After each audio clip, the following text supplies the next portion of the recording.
bottom line is they would attach, and you could push each other, and you just stand there and sit there like this. Couldn't see anything. Look at the just spoiler. hold the gas pedal down. Like, Yeah. should have put a sign on the back bumper that said, "I'm stupid." 5, 4, 3, 2, 1. We are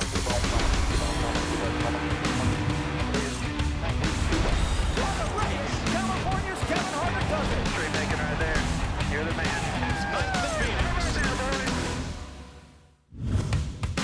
Welcome to Kevin Harvick's Happy Hour presented by NASCAR on Fox. I'm Kevin Harvick.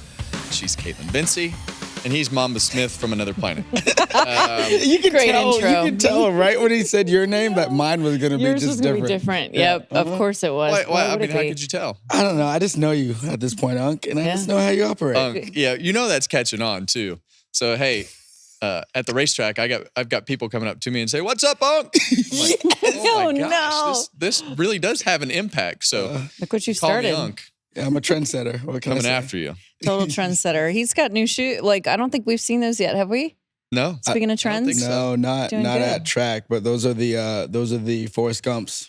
Forrest Gumps. That's right. Yeah, those are That's That's why I good. wore them. Yeah, go ahead. Suit you. Actually, you're full Forrest Gump right now. Yeah, Pretty have much. you ever seen me run though? I run like Forrest Gump, just not as far. Head down and just dig it. All right, guys. Another episode on tap. We encourage all of the closers to keep subscribing on YouTube, wherever you get your podcast. Leave us a 5-star review, maybe a word for Kevin to say on the broadcast, right? Yeah. This week, if you could leave us a word, not a kerfuffle, but Yeah. something similar. We're Something trying to Something expand. that will set Clint and Mike off in the booth. Okay, that's the totally goal. floor them. Yeah, Okay. totally floor us. We need those 5-star reviews. Make sure you go to Harvick Happy Pod. Ha, nailed it. Got it. Got Twitter, X, whatever we call that. Twitter and Utah, X are the YouTube. same. Yeah, Twitter and X, same thing. YouTube, Instagram, TikTok, all the good stuff. You sound like me. Yeah. I was calling a restart. I was calling a restart lineup this week. How'd that go? They were showing the camera to the choose zone, and I'm like, Yeah. oh, Ross Chastain to the Yeah. outside, and they're like, hey, It's we're not okay. choosing yet. This- Whatever. I was You so felt excited. so funny. I was so excited. It was funny, but you managed, like, you were able to get it I've back on learned that track. if I just make fun of myself, Yeah, it was great. It's okay. But it does confuse me sometimes because we will be, if you're just watching and you didn't catch it, and they'll be rolling to the choose cone. Yeah. And then all of a sudden they're going, I'm like, why did he do that? I'm like, oh, I guess we didn't. Never mind. I'm calling the choose, and Clint's yelling at everybody. It's like, my goodness. You've gotten going a on? good chunk of races in the books now in the booth. How's it been? Like, now that you've gotten really into the rhythm. This last weekend was by far the hardest race because it was so chaotic. There was so many things that were changing, and we were trying to keep up with, and it was a challenge. Okay. When there's that much stuff going on from a strategy standpoint, and there's cars all over the board, I think everybody was in the top 10 at some particular point because of the way that the strategies would work out. It was difficult, and you hear a lot from people like, why didn't you show this, or why didn't you show that, or why didn't you do this? I would encourage any of you to come to the Booth. to the TV compound And see. and look inside of those trucks. There is a lot going on, Yes, there and is. it all happens quick. And when there's all that strategy and things that are going on, like it was this weekend, it's hard to know. For me, it was hard to know. Okay, should I talk about this guy, or should I talk about this guy that's running 30th right now, because he's probably the guy that's going to cycle through to do this. So it was a difficult weekend from the booth standpoint to cover everything, because there was so much going on. And it was just, there was no rhythm to the race. It was just one of those races that had no rhythm, except for the first 40 laps. But really, that's really where the tone of the race started to be set, when you had some guys stay out and get the track position. And for Chase, really, that was how he got his track position. The caution came out at the right time. He went from running 16th to whatever, stayed out during that section of the race. And you could see that his car was pretty good. He had good lap times for as old as his tires were compared to the guys around him.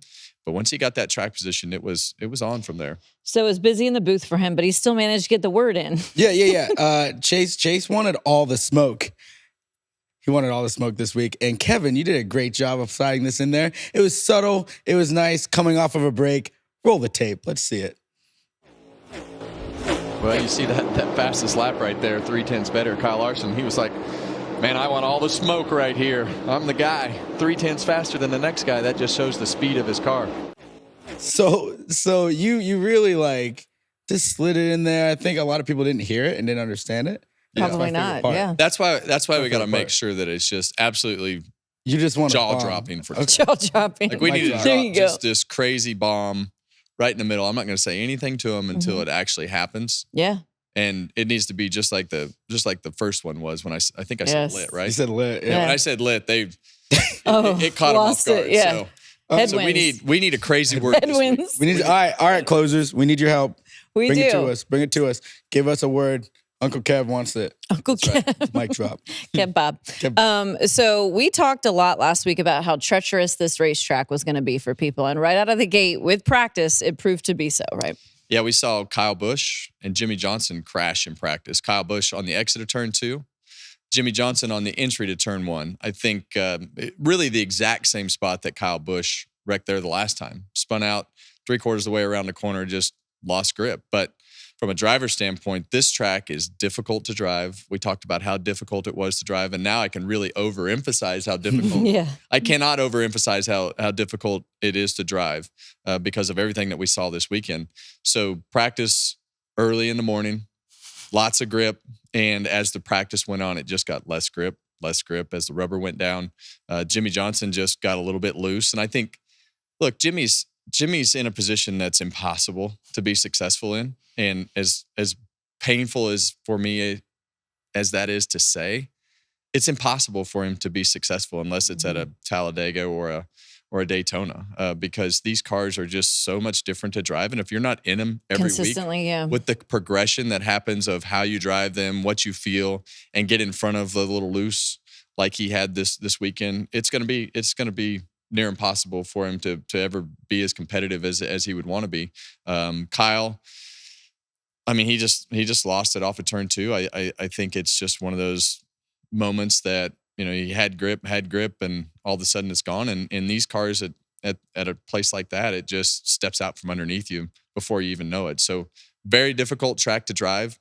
We saw guys wreck on both ends of the racetrack, but in the race, it really became turns 3 and 4 and that big bump that is in 3 and 4. Which you predicted would be the spot. But when you run up the racetrack and we saw Denny do it at the end of the race, racing for the lead, and you heard him talk afterwards, hey, I was going for it. I knew there was a 1% chance that I was going to make it through that corner, and that the 99% it prevailed. Yeah. And he spun out. Michael McDowell spun out. Christopher DeBell spun out. And it's just such a tough track when you get the bump stop limiters and everything that you have going on with the car to get it right. Mm-hmm. You want it as low as possible through 1 and 2.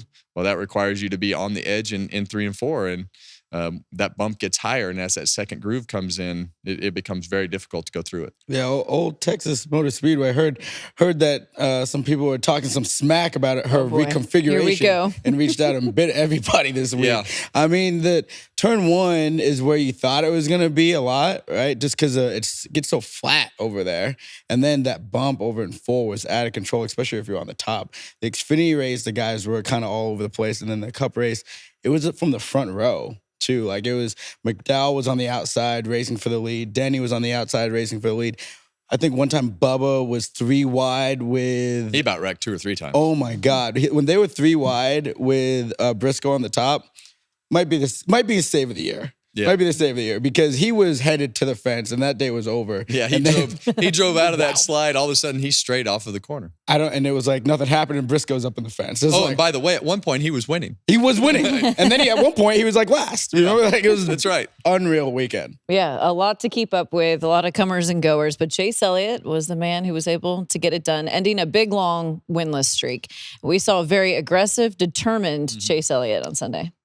And that's what won him the race. He was as aggressive as I've ever seen him race, especially over the last couple of years. That's as aggressive as I've seen him be over the last couple of years, for sure.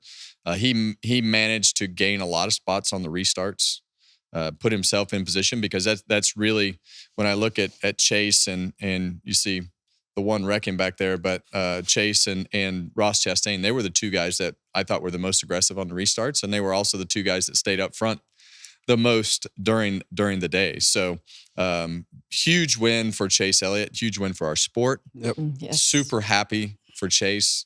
I mean, we all need Chase Elliott to be successful. Yeah. And I think sometimes he feels that pressure, and I would assume that it probably weighs on him a little bit. And he's had a ton of things that have weighed on him really over the last couple of years with his injury, getting suspended, switching to the new car, having to answer all the questions about what is it, and him openly saying, hey, this car has presented some new challenges to me. But the thing that I love about this particular situation is the fact that there's no crew chief change. Right.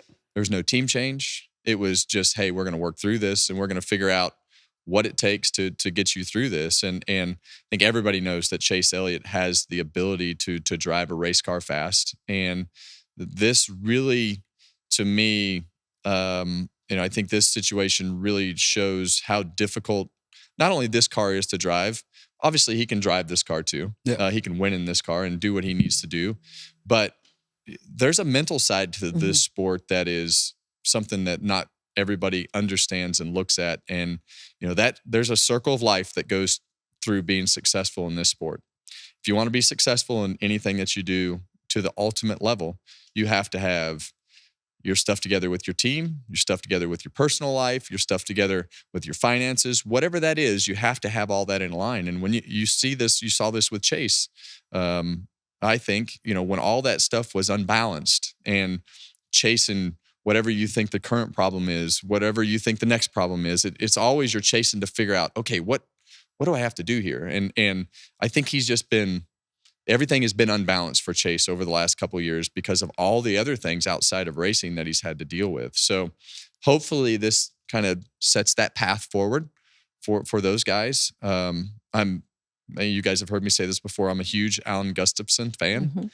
And I think that he is a great person to be in there with Chase navigating this situation because he's super aggressive but he's also a guy that understands how this works. So he's going to push Chase to the max. And I think that's what Chase needs to kind of have that kick in the butt every once in a while. And I think Alan and Chase are a great combination. So I'm happy that winless streak is over. I'm happy for Chase. I'm happy for Alan and Hendrick Motorsports, but I'm really happy for Chase because I hope this just lets him take a deep breath and say, yes, okay, now we can reset. Go forward, and I can just do what I do. And the Polish victory lap, and he talked about the connection with Alan Kulwicki and Hooters, the sponsor, obviously. That was really neat to see and hear his kind of emotions on that. Yeah, I wasn't really connecting the dots at the beginning because usually he burns it down. Like the only guy that doesn't burn it down most of the time is Blaney, right? And so Chase is doing this lap, and I'm like, he's going really slow. He just must be really taking this whole moment in, right? And then he gets out and explains the connection with Alan Kulwicki and, his dad, them racing for that 92 championship, Alan beating him, and now Hooters finally going back to victory lane. So that was super cool, and I always like to see that tradition connected. And you were talking about Chase going to work. Like the old car was his type of car. Similar like, Jimmy Johnson and Kyle Busch. And you can see some of these guys that have struggled. Well, Chase's struggle has been not as much seat time as everyone else. Also having to rehab and race at the same time in a new car. So to see him get this win is huge. He wasn't running all that great, right? Up until this year. Like last year was kind of hit or miss. So for them just to get it, get it out of the way, you're like, okay, they're kind of like here again. Like they'll be all right. Well, and I think that you mentioned the old car and everything that you could do in the old car. It was just like clockwork, man. Yeah. Once you had it, you had it. You knew what you were looking for. You knew the feel that you were looking for.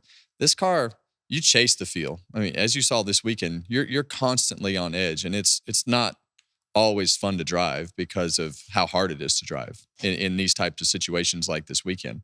So in order to get comfortable and do the things that you need to do, you have to understand what you're dealing with. And that's why when you go back to the Jimmy Johnson scenario, he's just not in tune with what's happening to keep up with the craziness of how hard this car is to drive. So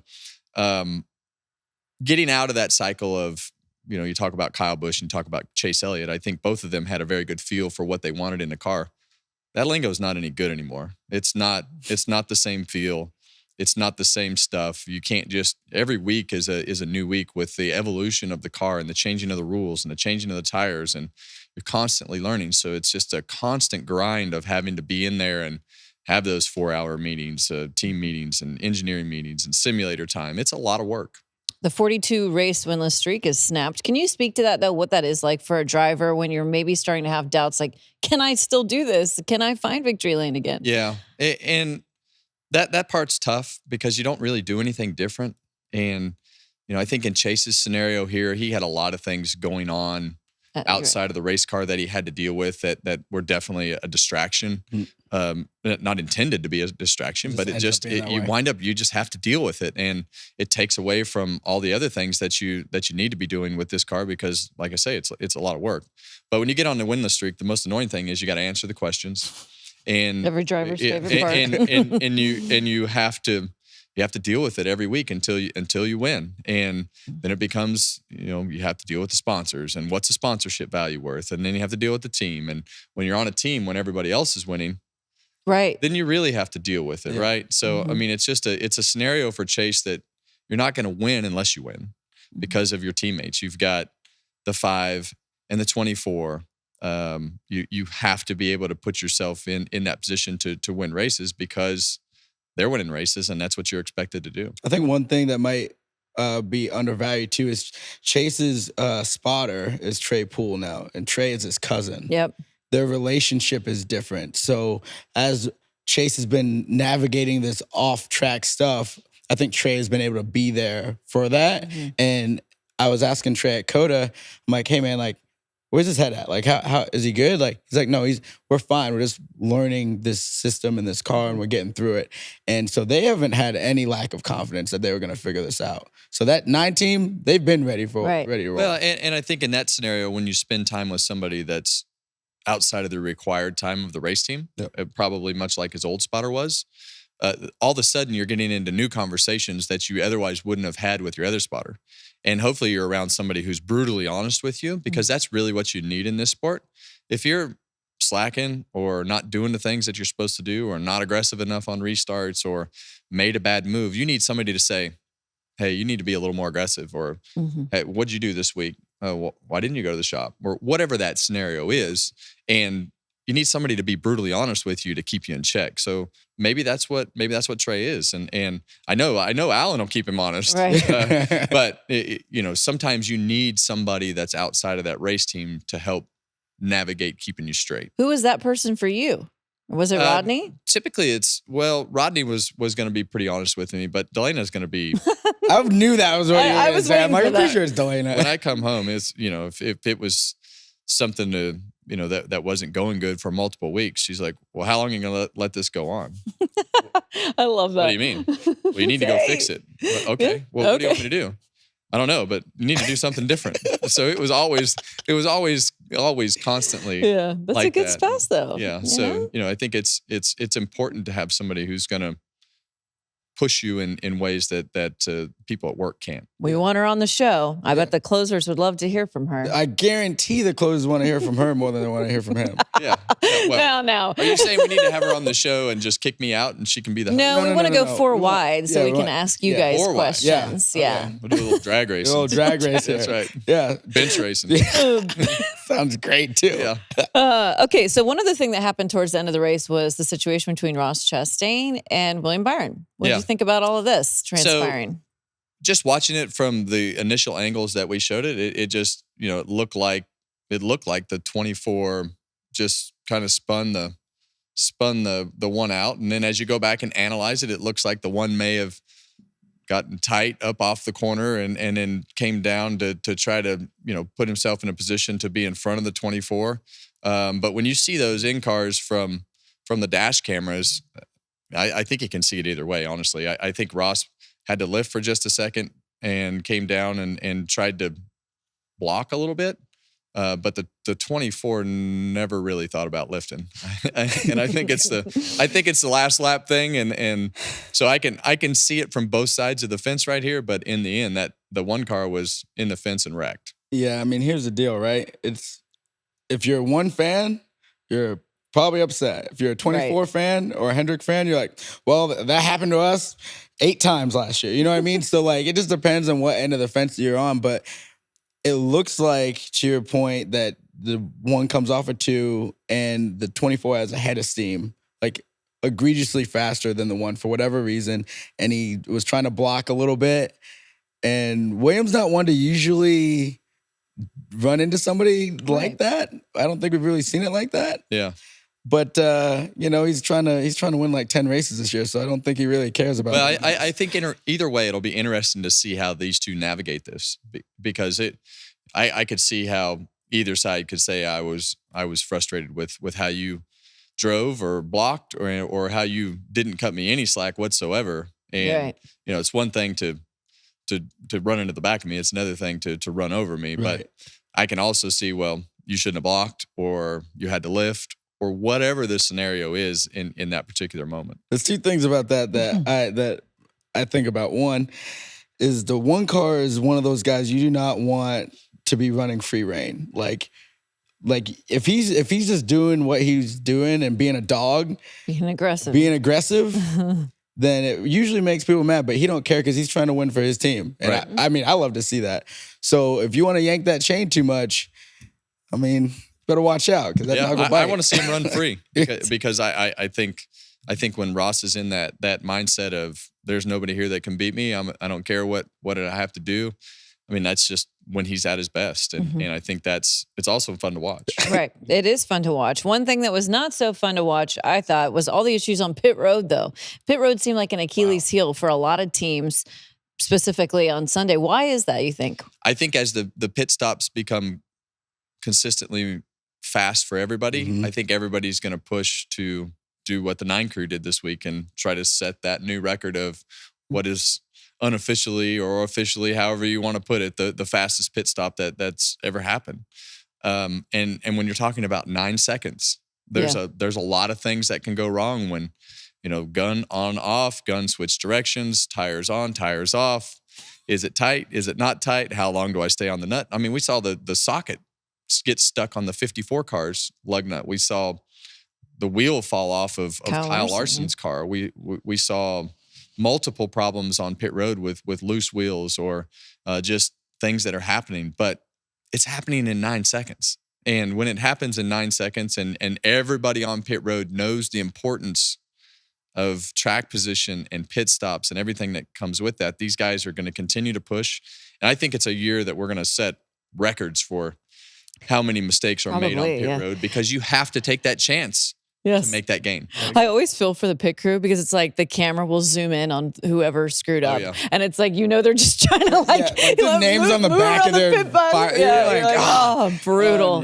I think the thing that's important for and I was never very good at this, but for the drivers and the pit crews and everybody to understand is they're going to make more mistakes than they've ever made because of the time frame that they're in and how far they're being pushed. So now, if it's consistently the same guy, he's probably going to get his ass chewed. What do you mean you were never very good at this? I could not stand the pit crews situation because they just there's so much on it. I would have been better just having that team element of, hey, come on, boys, let's do this. You didn't do that? I was not a good cheerleader. I always thought, I'm doing my job. You do yours. Yeah. That's fair. You be prepared. And when I make a mistake, I'm going to tell you I made a mistake. And when they make a mistake, they're going to tell you. But very rarely was I going to make a mistake the same way multiple times. Right. Well, I'm good with people making mistakes, but when it's the same mistake week after week after week, that's tough. That makes it tough. So. Did driver, for you, did you have a big handle in picking your pit crew or was that someone else's? I wanted nothing to do with it. You didn't want any part of that? No, I just wanted the fastest pit crew. Okay. Yeah, that's all that really matters. That don't make mistakes. Just give me the fastest pit crew that wants to win. And usually that's what happens. The best guys want to wind up on the car that can win the most. That's also true. I think too, people that don't know, they compare our pit stops to F1 pit stops. And they're like, well, F1 does it in one whatever. And I'm like, that there's twice as many people. Yeah. And they don't jack up their own car mechanically. We're also doing this with the least amount of people that we've ever had because they took someone away when we went to this car. And the whole dance that they're doing around the car, completely different. It's getting faster, like you just said.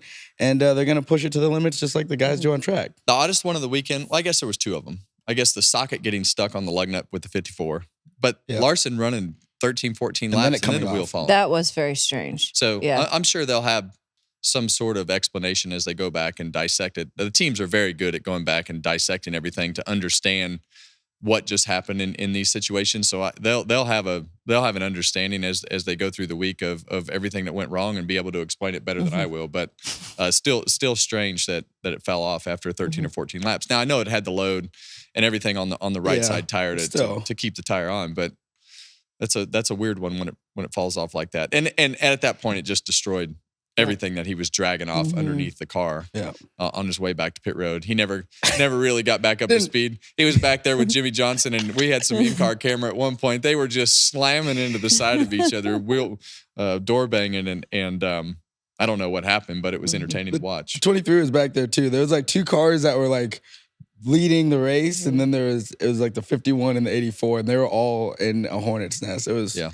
little aggressive. You know who else was pretty aggressive was Brad Keselowski. I heard you talking quite a bit about him, just given the fact he was all over the board. At one point, I think he was 30 or 22nd or something. Then next thing you know, he finishes out. I think at one point during the race, they weren't last and next to last, but they were back there. They were pretty close. Kyle Busch and Brad Keselowski were back there. And like we talked earlier, Kyle finishing ninth, I believe, and Brad finished second.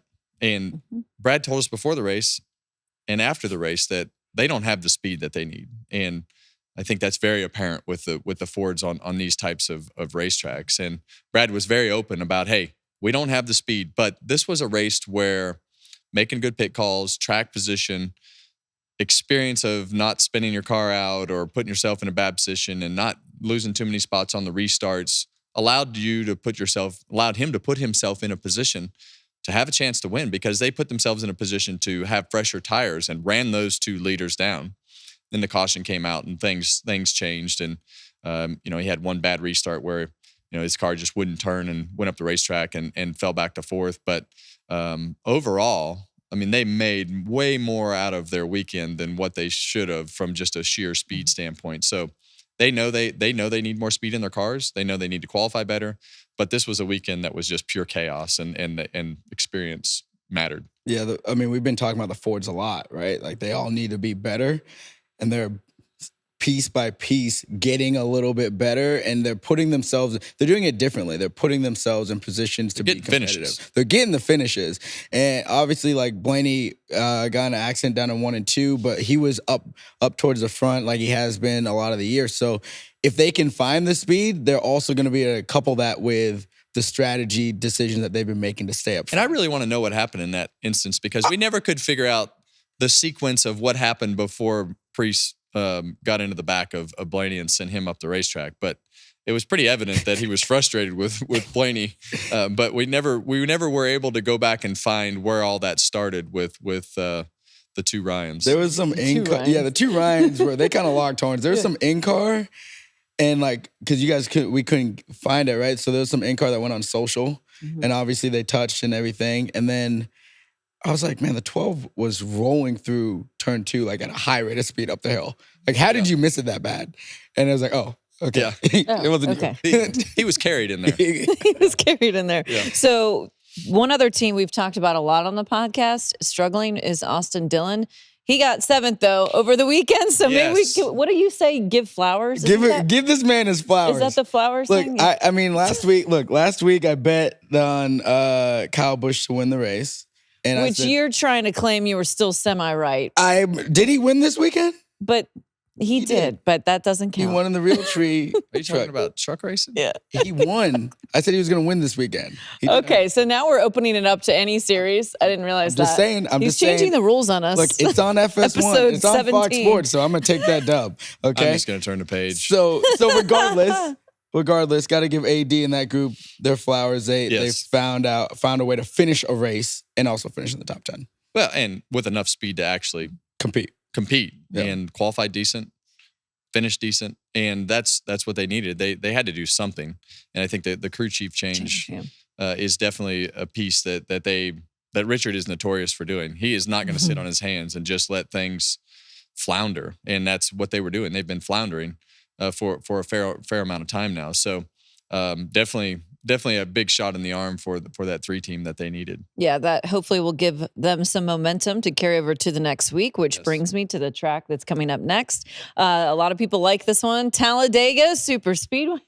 You've won there in the past. You I already have. look like you're laughing as you reflect back on this, right? Do you have one that you are thinking about right now? Or Yeah, what are you- something. what are you grinning over there? I mean, I don't really have more than one to think about. Oh, so. okay.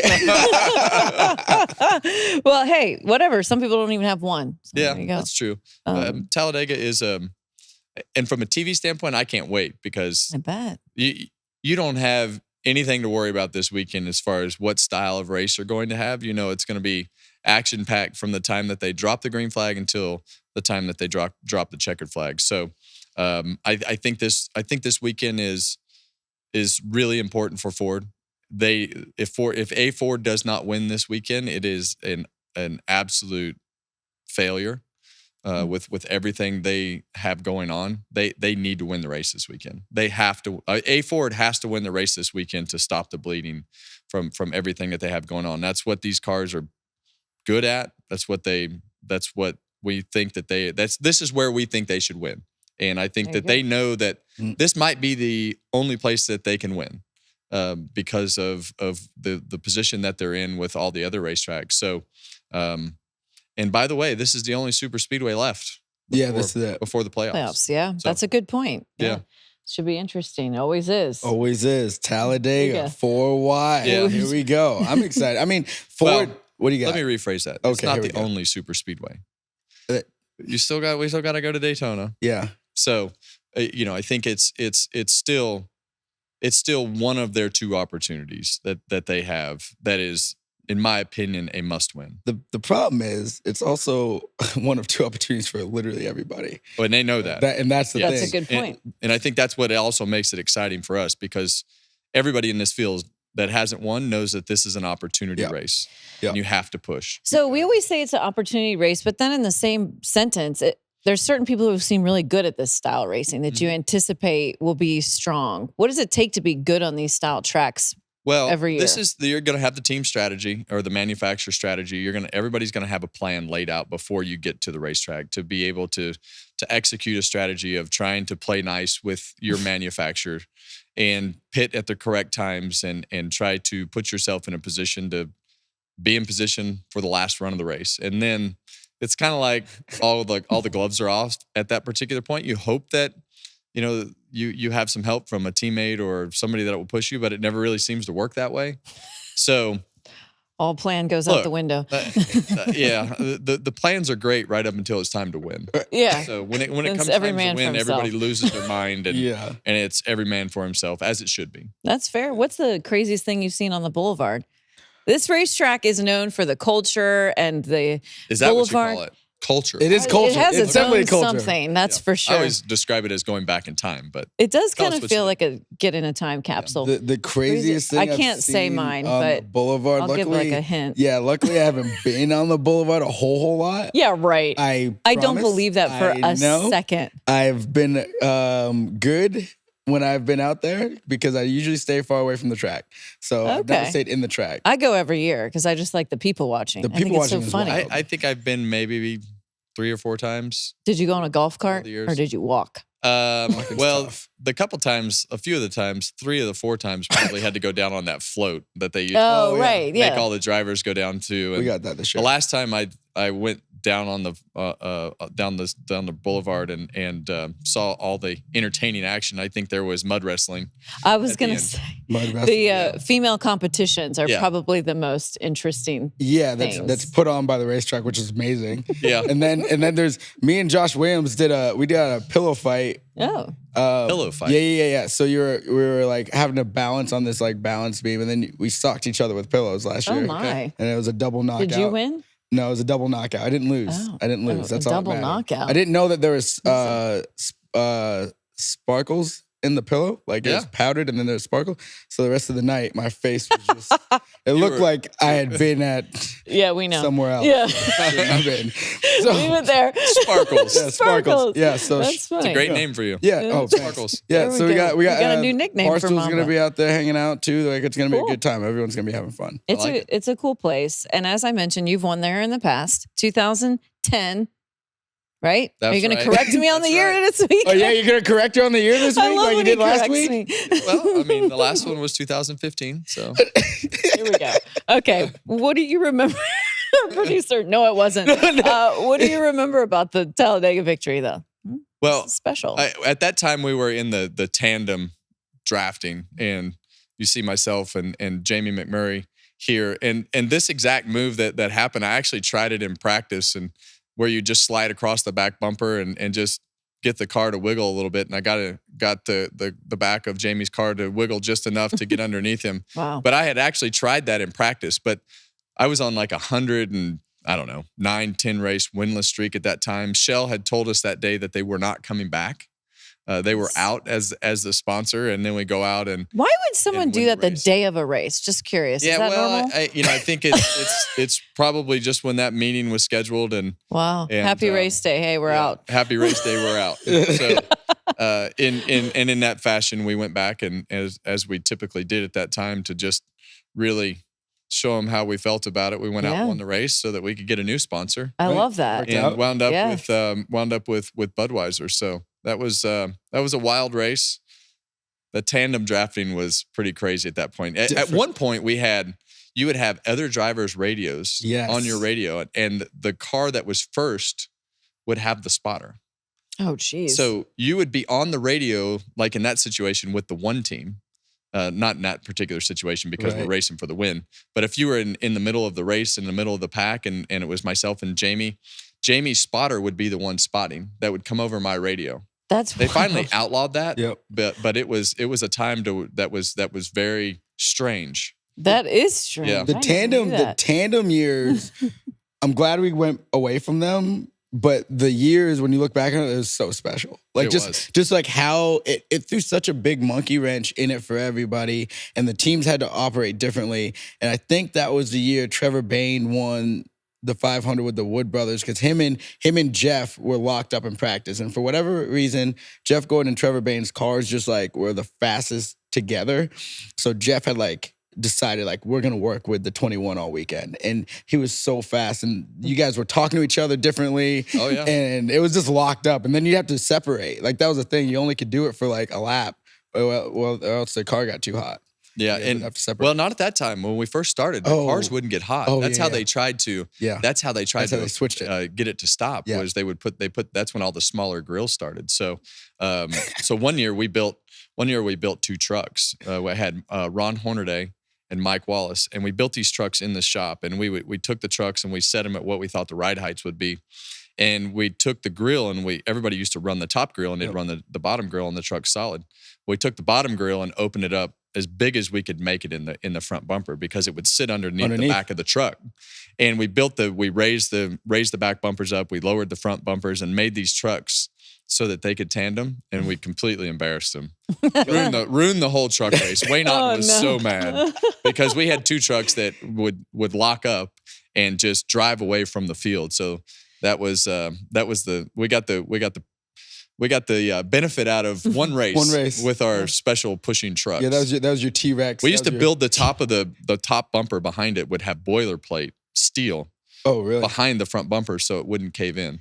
So the way you've raced Talladega has evolved over the years, but one thing Yes. that is consistent is it always produces pretty great finishes. It does. You were a part of one in 2011. That is the correct year, I promise. Are you sure? I'm positive. Okay. And you were pushing Clint Boyer. I know we have Yes. the video of this for you to kind of walk us through the closing laps of this race and what it was like for you, and one of the closest finishes Mhm. in NASCAR history. What do you recall? Well, I recall a whole bunch of cars that really knew how to tandem draft well. Wow. And we all were headed towards the start finish line. And Clint and I were actually connected really well. And What a Carl Edwards, foreshadowing there. we You would have and won the Clint. race. But Carl Edwards, those two, I don't even know who was pushing Carl Edwards at that time.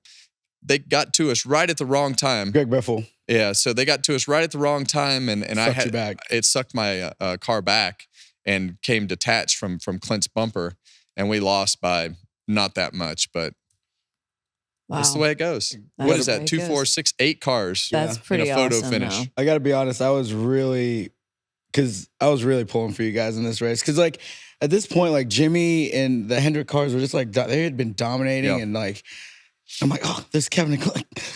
Get him. And then like they still won. I was like, are you kidding me? Unreal. But that was prime tandem years. That was. And really the tandem drafting started at a test one day. I think it was Brian Vickers and Casey Kane. I think they were in the Red Bull cars at that particular time, but they had figured out that you could push, and everybody noticed at the end of the test that those cars were pushing each other around the racetrack, and that came back to the race and started that year. And then everybody started working on the grills and fans. We had these humongous fans that would go in front of the car. And if I'm not mistaken, we had manual fans at one time that we tried on the front of the cars that would actually bolt to the front of the motor to try to see if it would cool the car better. Because a slower car was actually okay in front of a car that could stay attached. So we put the manual fan on, and we tried all kinds of crazy things. Bottom line is they would attach, and you could push each other, and you just stand there and sit there like this. Couldn't see anything. Look at the just spoiler. hold the gas pedal down. Like, put a sign on the back bumper that said, "I'm stupid. I'm going to push this car Without and just hold anything. the pedal down, man. I can't see anything." So who's smarter than us? That's just classic NASCAR though. Like no matter what box the teams get put in, they're always gonna figure out a way. That's the whole around it. point. And that's the best thing about Innovation is it's great. is a great part of what we do. Yeah. Our sport evolves on a weekly basis, and that was just a time period, the tandem drafting that people were building things, trying things, whether it was radios, grills, boilerplate, ride heights, whatever it was. I mean, that's who could do that best. And it was a wild time to super speedway race for sure. So the other thing that happens on the super speedways are the big accidents, of course. The we'll big see one of those this week too. We will. Probably more than but one. could you sense it right before it was about to go down? Could you have a feel for it? Especially in these Gen 7 cars, you can kind of tell when everybody's getting to the point of pushing and shoving at the end. You just know that somebody's going to get turned, and it's inevitable that it's going to happen because it's kind of like pit crews, right? You have to keep pushing until you either wreck or somebody wreck or you wreck somebody. So you might be able to get away with a bigger push than you thought you could, and as the race goes on, people will get more and more aggressive, and especially if you get those green-white checkers at the end, like has happened several times. I mean, you're gonna get as aggressive as you need to push the guy in front of you because you might get away with it. I actually started go-karting on a quarter-mile high bank track, so 90 miles an hour drafting. When I started go-karting, we were doing what they did at Daytona and Talladega. It wasn't small little bullring stuff. So the wrecks that we had were just like that. Styrofoam flying everywhere, and so you're just drafting so hard and pushing so hard that you're trying to move someone off the bottom, and you're 3 wide. It's just like 25 Stuff would just blow go-karts. apart. Yeah, stuff is just 25 go-karts, and people are not all the same We speed. used to have this go-kart track out behind my house, and when we first started, we put junior dragster motors on them. Of course you did. Yeah, so it was like a 580s, 590s second lap. And we decided that we were going to have a race. We used to always have a race the Thursday night before everybody went to Martinsville. They'd come to the go-kart track. Well, the first one we said, well, let's just see how many people will show up. We had 1,500 people show up Wow. for this race. We had the track outlined with hay bales.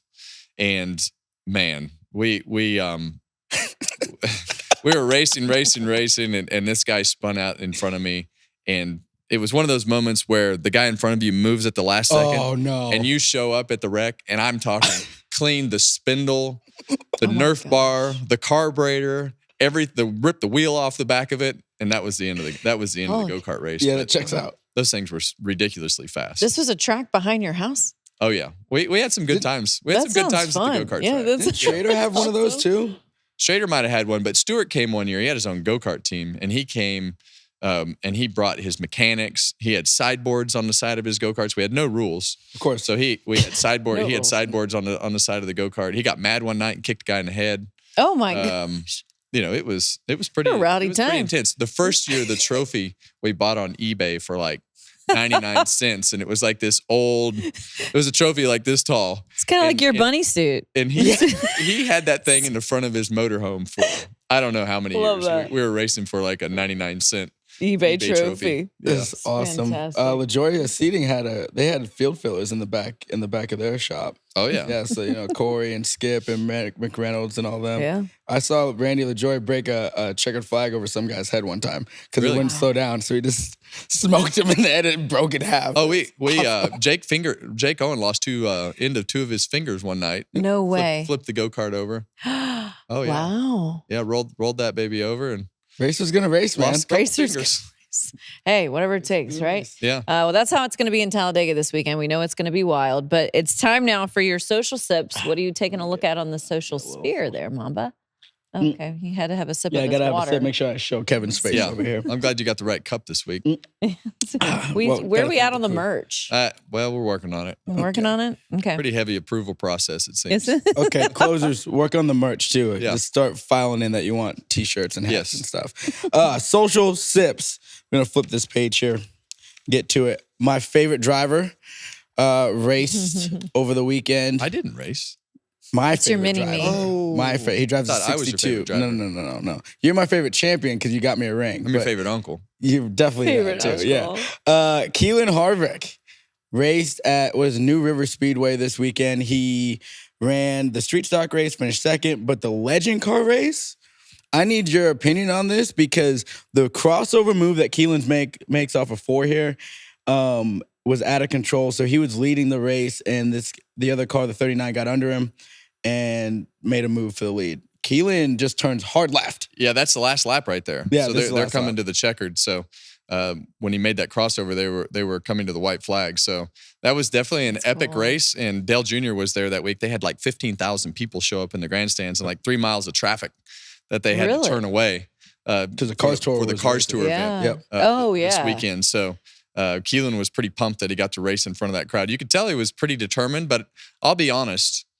I was sitting at dinner with Marcus Smith and some of the folks from SMI, and we were watching the race on TV, and everybody was pretty amazed. And I was sitting there thinking, my God, did that just happen? Because I've not seen him race like that before. I've seen That him is do a so lot of cool. great things, but to put together the last 5 laps like he did, I was pretty proud of him. Mind you, I was- go ahead. I was just going to say, as a parent, that has got to Yeah. be such a neat moment when you see your young child already succeeding at Yeah, something. and it's different, right? Because he's 11. Kitty was racing against like 22 or 23. Yeah. So to be able to go out and get the respect of those guys, that's really the most important thing. But he learns so much faster when he races against the level of competition that he races against. So obviously a proud dad moment. Yeah. For sure.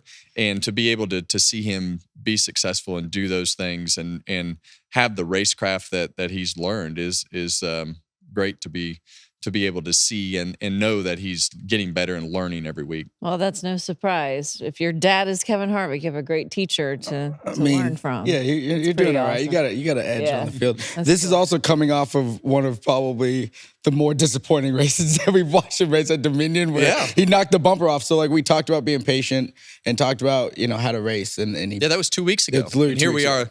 Here we are 2 weeks later watching that race. And 2 weeks ago is like, my goodness, has he ever driven before what in are his we life? Do we have any idea how to pass other than just slam into the guy in front of us? But obviously those things, they never touched each other one time, and they raced like Just that for 25 laps. Yeah, it was amazing. Last 5 laps were like that hard. the whole time. So, Does he immediately go to you for your thoughts after the race?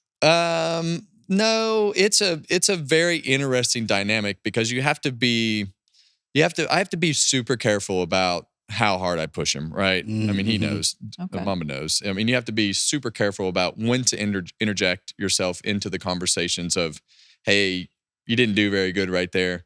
And you can only take it so far. So it's been a really interesting balance. I can coach a lot better through the coaches and trying to control the situation that he's in, where we race, when we race, who you race with, what the problems are, and do that through the coach. And in that way, there has to be a lot more good jobs than there is anything else, because he knows how frustrating. I see how frustrated he gets. He doesn't need me in there pounding on him, to make it even more frustrating and mad than he is. So it's it's been a real learning curve from a parent standpoint as to what that balance needs to be with him. And his mom was super nervous this weekend with racing the street stock in a full-size car. She was nervous the whole week before we left. She's like, "You're not nervous?" I'm like, "I'm not. I've seen it. I mean, his car control is really good. Obviously, he has a lot to learn, but I have a pretty high level of confidence in him. So it's fun." I mean, it was great. So the second thing that we're going to touch on here is the Xfinity race. If you didn't watch it, you need to at least go back and watch the end of the Xfinity race at Texas.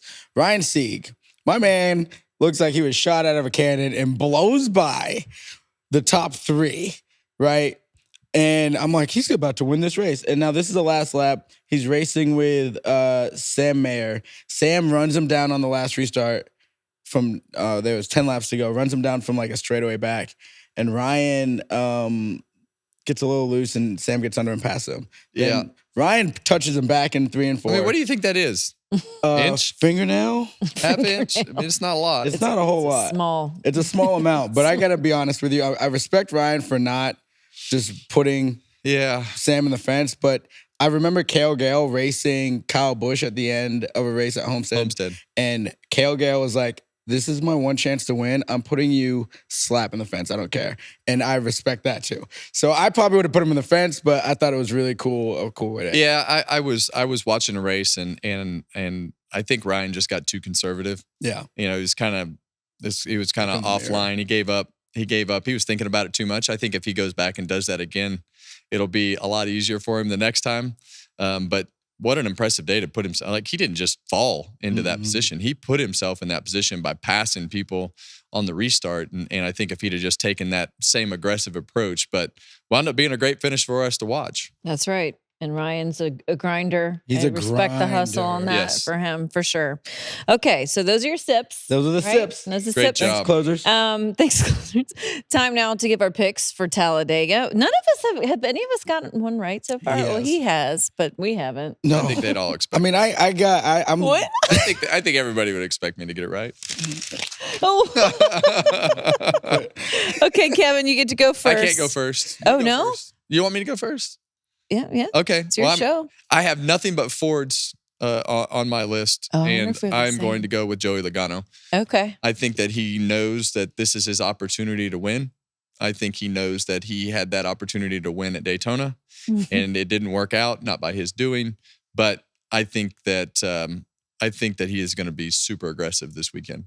Love it. Okay, vote of confidence for 22. What do you say? Yeah, if it was the fall race, I would just go with the 12 because it seems like he always wins the fall race at Talladega. But I'm gonna go with my boy HB Harrison Burton and the 21 Wood Brothers Ford. They are going to win number 100 this weekend, and Harrison's gonna. We're doing the favorites, not the dark horse. Not the dark horse. I'm doing my pick. That's to win your the favorite. Race. That's my pick to win the race.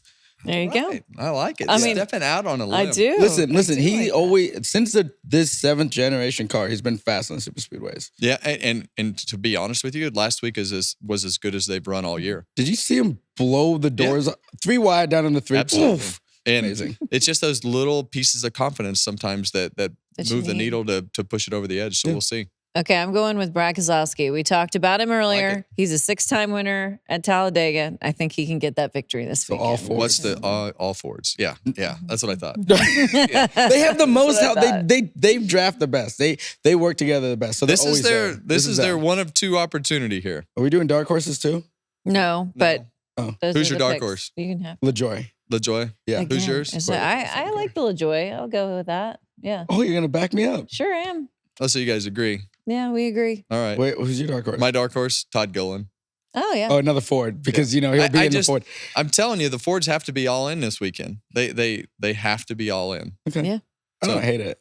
I mean, Todd's been good all year. Too. Yes, he has. they've been those cars have been the best on the super speedways, and it hasn't always worked out. But there's going to be some crashes and luck that go with all this. But Fords have to win. Yeah. Can't wait to see how it all unfolds. And you got another episode this week, Kevin. Tell us about it. Who are you talking to? We have Brett Veach, general manager for the Very Kansas City Chiefs. Champs. Love Yeah, that. multi-time Back to champ. back to back. 3-time Super Bowl champion. So we're going to get his insight. NFL draft is coming up, and I want to hear his insight on everything that he's done with the Chiefs. What you got? I have a question. Can Yeah. you ask him what it's going to take for him, the Lombardi trophies, and maybe a couple players to come out to Kansas Speedway coming up here? And Well, I mean, he is the general manager, not head of PR.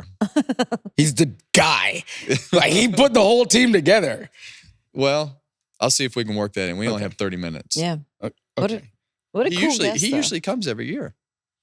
Does he? I'll show you the pictures of his Super Bowl rings. Keelan got to wear them all last year. Oh, that's cool. They're Wow. massive. Yeah. I mean, those things are like, You know which one he doesn't have the year from is 18, Tom Brady. There you go. 2018 who do you root for? Patriots. Okay. Okay. Yeah, what? Yeah. They're terrible. Who? You don't even have a team. I know. That's why it's fun. I know. Don't you know it's the year of the Bills? Circling There you go. wagons. Every year is Josh the year of Sims the or Josh Jones. Josh Sims. Yeah. Josh Jones. Josh Jones. Yes. Yeah. Okay. Well, that'll be a cool guest. You've had some really cool guests. Yeah, it'll so be far fun. this I year. want to hear his perspective on drafting Patrick Mahomes and just how that relates to. We talk about our drivers and everything that they do. It takes about 100 races to get them used to the Cup Series and everything that's going on.